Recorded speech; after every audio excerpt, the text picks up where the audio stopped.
Vos saúdo com a doce e gloriosa paz do Senhor Jesus, amém? Inscreva-se, compartilhe e deixe o seu joinha. Você estará me ajudando a fazer a obra do Senhor. Diz assim a Bíblia, a palavra de Deus. Mas que diz: a palavra está junto de ti, na tua boca, no teu coração. Esta é a palavra da fé que pregamos. A saber, se com a tua boca confessares ao Senhor Jesus, e em teu coração creres que Deus o ressuscitou dos mortos, serás salvo. Visto que o coração se crê para a justiça, e com a boca se faz confissão da salvação. Porque a Escritura diz: todo aquele que nele crê não será confundido, porquanto não há diferença entre judeu e grego, porque o mesmo é o Senhor de todos, rico para com todos os que o invocam. Porque todo aquele que invocar o nome do Senhor será salvo. Como, pois, invocarão aquele em que não creram? E como crerão naquele de quem não ouviram falar? E como ouvirão se não há quem pregue? E como pregarão se não forem enviados? Como está escrito: quão formosos pés dos que anunciam a paz, dos que anunciam coisas boas. Aleluia! Quantos acreditam nessa palavra?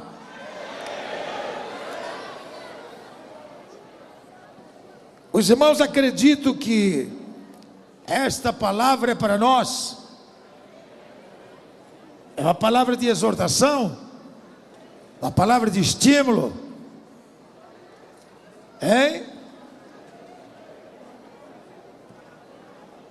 Medite nessas palavras, não só aqui, porque eu não vou pregar. Se eu fosse pregar essa noite, eu ia pregar sobre pós-arrebatamento. Nem ia pregar sobre arrebatamento, eu ia pregar pós-arrebatamento.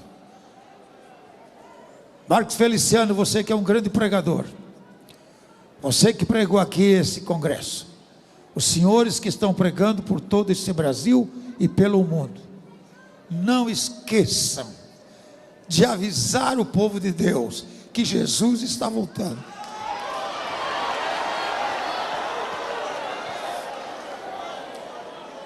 Mas procure a falar não somente da vinda, porque a vinda, quando se prega a vinda, é alegria para o povo. Oh, Jesus vai vir.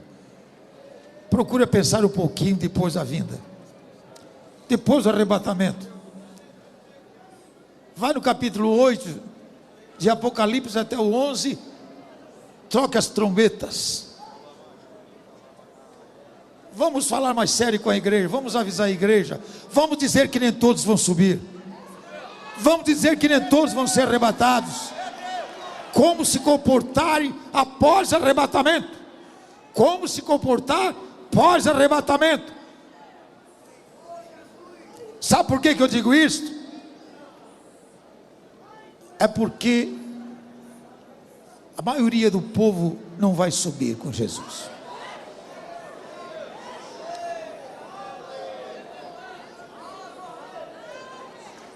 A maioria não vão subir.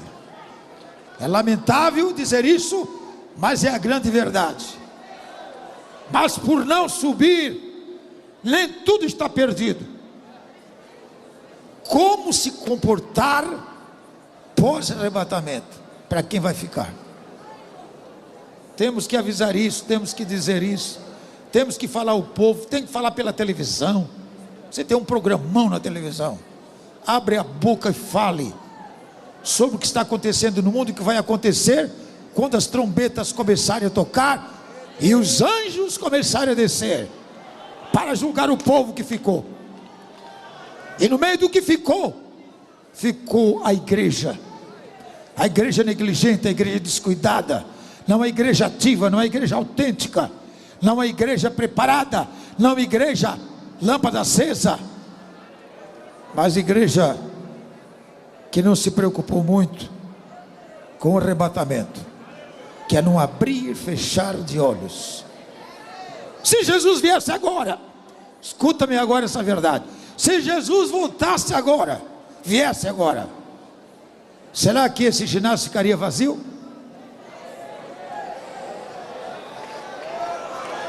Se Jesus voltasse agora, será que esse púlpito ficava vazio? Irmãos, vamos pensar um pouquinho nisso. O pastor Devanci já saiu. O Zé de Paulo estava aí. E depois ele vai cantar o hino, não sei se hoje ou amanhã. Ninguém cuidou da minha alma. Quero que ele vá cantar. Pelo menos amanhã na manhã missionária. Deus me deu 3 revelações em um só culto.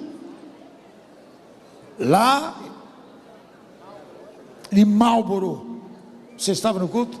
Você estava no culto. 3 visões em um só culto. Interrompi o pastor Devanci que estava pregando para os adolescentes.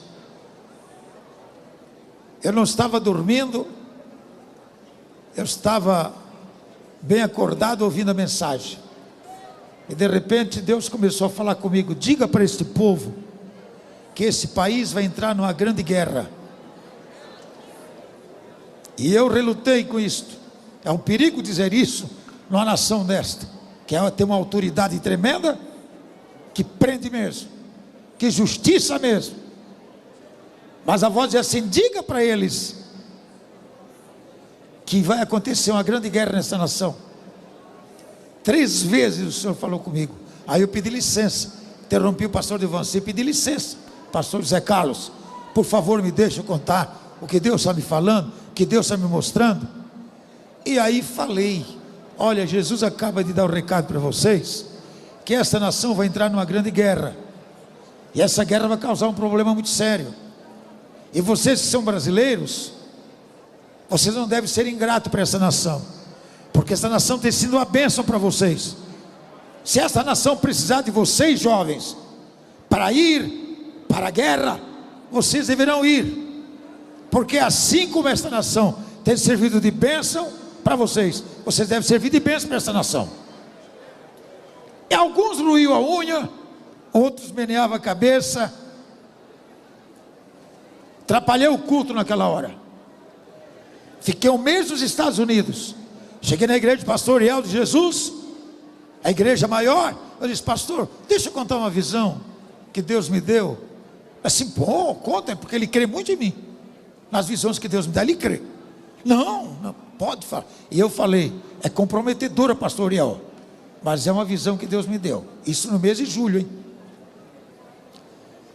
Ele disse: pastor Riel, igreja, o Senhor me falou quarta-feira passada em Marlboro que essa nação vai entrar numa grande guerra. Eu sei que é comprometedor, pastor, mas eu tenho que dizer isso para vocês que vivem aqui. Eu não vivo aqui, mas vocês vivem aqui. Essa nação vai entrar numa grande guerra. Irmãos, houve assim um cado de críticos. A gente via, uns balançavam a cabeça, porque quem é que vai brincar com os Estados Unidos? Quem? Como é que se ia crer numa visão dessa que os Estados Unidos ia entrar numa grande guerra? Quem que ia crer? Tive um mês nos Estados Unidos, toda a igreja que eu tive, esse moço me levava nas igrejas, eu falava essa mensagem. Numa das igrejas um moço se levantou, hein? Lowell. Quando eu estava falando, o moço se levantou, tirou do bolso uma credencial e disse: pastor, eu estou ilegal neste país, mas o exército já me achou e eu estou convocado. Eu não posso ir embora para o Brasil porque eu estou convocado. Se essa nação precisar de mim, eu tenho que me apresentar. É verdade, pastor, vai ter guerra mesmo. Ele falou assim, teve coragem de falar. Vim embora deu recado em todas as igrejas, porque eu estava... Você recebeu o pedido para ir também? Eu visitei todas as igrejas tirando oferta para o Natal missionário. Mas agora Deus me dá uma mensagem dessa para pregar para o povo, para assustar o povo brasileiro nas igrejas dos Estados Unidos. Vim embora. Eu estava no mês de setembro, dia 9, eu estava no Rio de Janeiro, uma campanha que me convidaram para pregar sobre missão. E eu falei, todas as igrejas eu falava isso. Quando cheguei lá falei, estava um deputado federal assistindo o culto. E quando terminou o culto, eu saí no outro dia, era dia 11 de setembro. Eles me levaram para almoçar num restaurante. De repente, aquelas duas torres, um avião vindo esbarroando e pegando fogo. Eu baixei a cabeça na hora, irmãos, e comecei a chorar. Eu disse, meu Deus, a guerra começou. Aquelas torres eu conheço, é as torres gêmeas lá em Nova York. A guerra começou. E aí houve o que houve naquele tempo. Saí dali, fui para o Galeão, pegar o avião para ir para o Amazonas, porque a minha vida era assim corrida. Tinha que visitar o trabalho no Amazonas. Lá me encontrei com o deputado. Pastor, a sua revelação é verdade? Viu o que aconteceu, o atentado que aconteceu lá em Nova York? Eu disse, pois é. Assim, eu disse, e será que isso é guerra? A guerra começou, pastor. A grande guerra, irmãos, aconteceu, porque ainda não terminou, porque é uma grande guerra. E veja a situação hoje dos nossos Estados Unidos, a crise que está passando. E quantos jovens já morreram? Quantos brasileiros que nós não sabemos que já foram? Passou esta visão, terminou. Aí veio a segunda visão. Senhores, como diz o pregador aí, como é o homenzinho da toalhinha, né? Como é? Carvalho Júnior. Bate com a toalhinha aqui. Vou falar. Eu vou falar. A gente conhece ele na pregação porque ele diz assim, eu vou falar. Pois é, mas eu também devo falar. A segunda visão, irmãos, me escute agora aqui.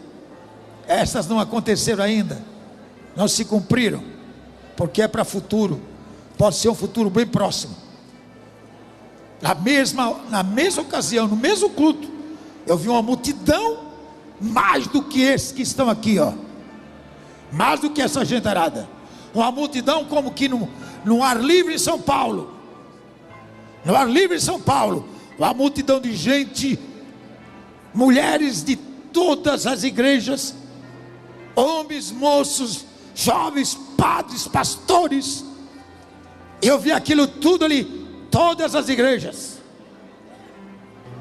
Vi o padre Marcelo junto, com aquela maneira que ele canta e faz o povo cantar, corinho, bater palma e saltar. Eu vi aquilo tudo. E aí Deus me disse assim para mim, sabe o que é isso? Isso aí é o povo que se diz a minha igreja. Mas essa igreja estava a Assembleia de Deus, estavam os crentes da Assembleia de Deus, estavam os crentes batistas, os crentes da Universal, estavam os crentes presbiterianos, estavam os evangélicos, mas tudo junto, tudo igual. Ninguém se conhecia, o católico do crente mesmo, tudo era igual, era uma festa só, era um povão só. Aí Deus falou comigo, sabe que é esse povo? Esse povo se diz a minha igreja, mas essa não é a minha igreja. Essa igreja está comprometida com o mundo, mas no meio desse povo eu vou tirar a minha igreja para o arrebatamento. Eu vou tirar do meio dessa gente a minha igreja, que ainda não se contaminou, para o arrebatamento. Passou aquela visão, apareceu a segunda multidão de homens. Aí era só homens, uma multidão mais do que essa multidão que está aqui, irmão. Só homens. Aí Deus falou comigo assim, estás vendo isto? Sabe o que é?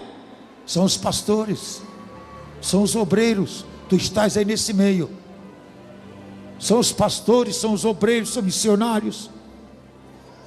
E sabe o que eu quero te dizer? É que nem todos vão subir, nem todos estão fazendo a minha vontade. Estes não são aqueles que todos vão subir, estão compromissados, estão negando o meu nome, a minha santidade. Nem todos subirão na minha vinda. Tu estás no meio deles, cuida-te. Deus disse: cuida-te, para não te contaminares, sejas fiel. As duas visões não se cumpriram ainda. A primeira já se cumpriu, as duas segundas, porque Jesus não voltou ainda. Mas a multidão está aí. A multidão está aí. Entendeu? Vocês querem compreender o que eu estou dizendo? Cuidado, irmãos. Cuidado com os ajuntamentos. Cuidado com a coisa mesclada. Tudo está igual. Não se faz mais diferença. Entendeu? Não tem mais diferença. A igreja de Deus com a igreja apostatada. Gente vivendo de qualquer maneira. Crente cantando de qualquer maneira. Entendeu? Mulheres de Deus se misturando com o mundo. A igreja de Jezabel. Não se conhece mais na rua uma santa mulher de Deus. Não se sabe se essa é uma santa mulher de Deus. Só se conhece porque ela chega e dá a paz do Senhor. Está com as vestimentas diferentes. O visual está diferente. Estão mascarados. Brinco nas orelhas. Piercing nas línguas. Na língua. Moço crente com anelzinho na orelha. As mulheres santas de Deus que querem o arrebatamento, se encontram ela nas ruas. Não se sabe se é a moça crente ou se é uma outra, porque calça comprida, bem apertadinha, e vive desta maneira. Desculpa-me, mas a visão que eu tive é a visão que eu tive. Mas isso não tem importância, isso não faz mal.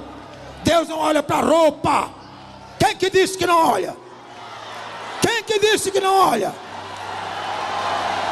Quem é que disse que Jesus não olha para a roupa do cristão, do verdadeiro servo de Deus? Se a Bíblia fala, não manches as tuas vestes.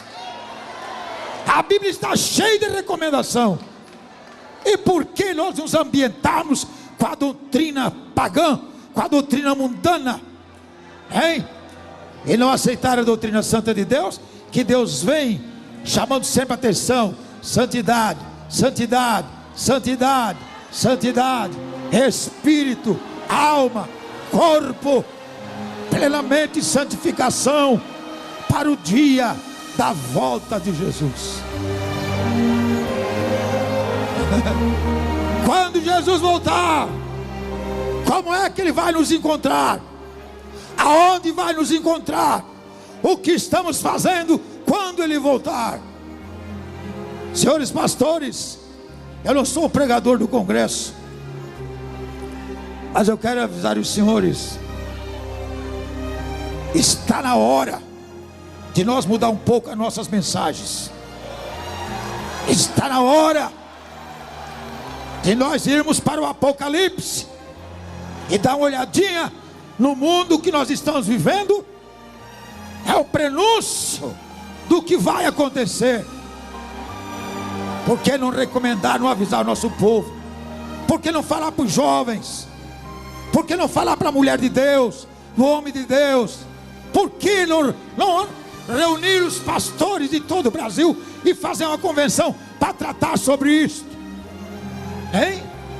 Tratar sobre o arrebatamento que vai acontecer.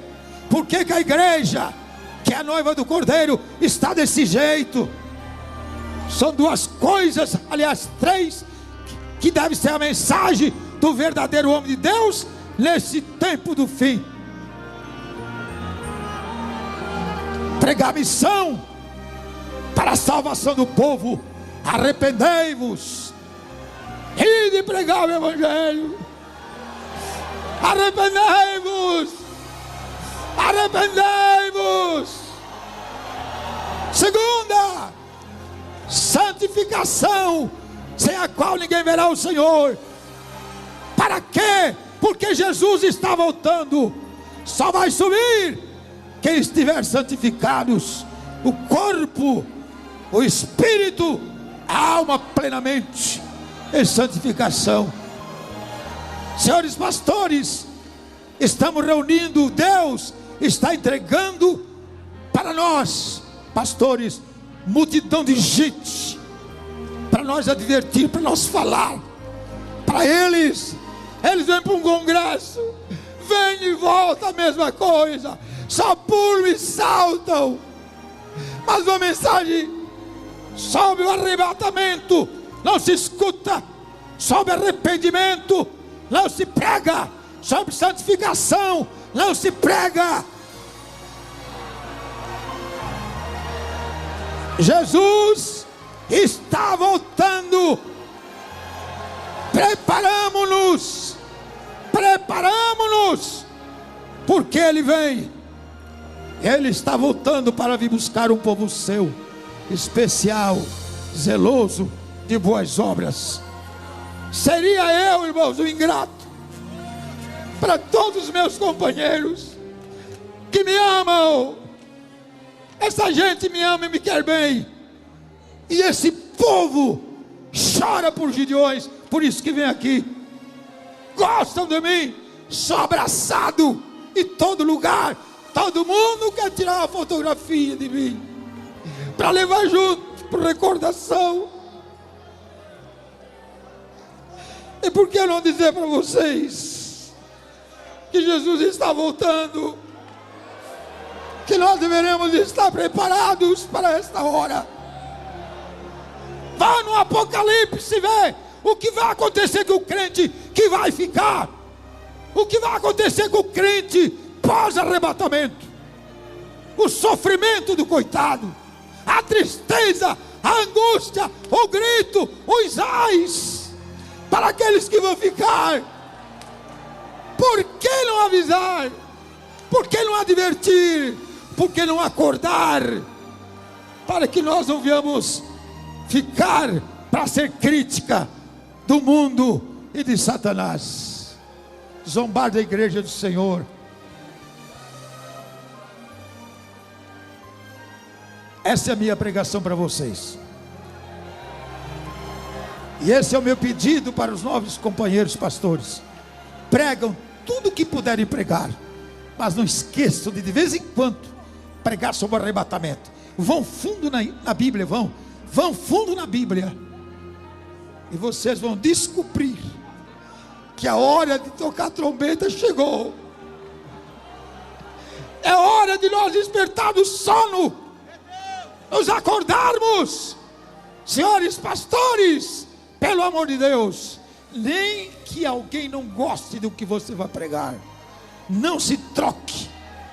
A mensagem de Deus é recado, é mensagem, não é sermão pregado, mas é mensagem, e mensagem vem do céu, e você não pode mudar a mensagem que Deus te dá, nem que você não venda o seu CD. Está vendo, Marcos? Nem que você não venda o seu CD. Está vendo, meu filho? Nem que você não venda a sua pregação. Mesmo que o povo não goste, fale sobre o arrebatamento da igreja. Oh. Aleluia. Por que estamos pregando missão? Por que estamos fazendo missão? É para salvar o povo, é para eles não irem para o inferno. Como agora nós deixar o povo assim? É uma hora muito própria de nós ouvir o hino do Oséias, ninguém cuidou da minha alma. Oséias, está pronto para cantar? Estás preparado para subir também? Cante!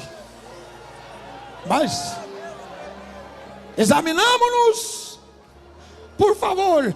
É tempo de nos examinarmos a nós mesmos. Jesus pode voltar essa noite. Calcula se Jesus voltar, que tristeza não será o congresso dos Gideões para a multidão. Que tristeza não será. Porque os que vão ficar com saudade. Nunca mais congresso de Gideões. Nunca mais. Terminou. Aleluia. Inscreva-se, compartilhe e deixe o seu joinha. Você estará me ajudando a fazer a obra do Senhor.